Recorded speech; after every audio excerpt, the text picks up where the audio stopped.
The escape velocity from the surface of Earth is v.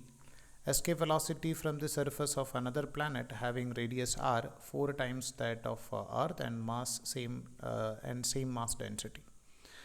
So we need to write it escape velocity in terms of density and radius. So we know the equation for escape velocity as root of 2gm divided by r.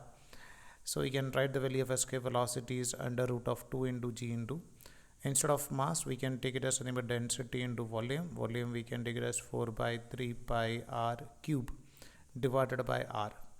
So this r and this r cube r will get cancelled, so we'll get as nothing but r square over here. So escape velocity we can take it as it is directly proportional to a root of r square, which we can take it as r, because in question it is given that its density is same. Another planet having radius 4 times that of Earth but the same density. So you can write escape velocity on that planet by escape velocity on Earth is equal to radius of that planet by radius of Earth.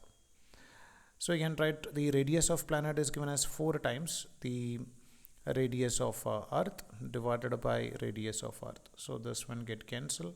So we'll get as it is 4, or escape velocity on that planet is 4 times that of escape velocity on the surface of Earth.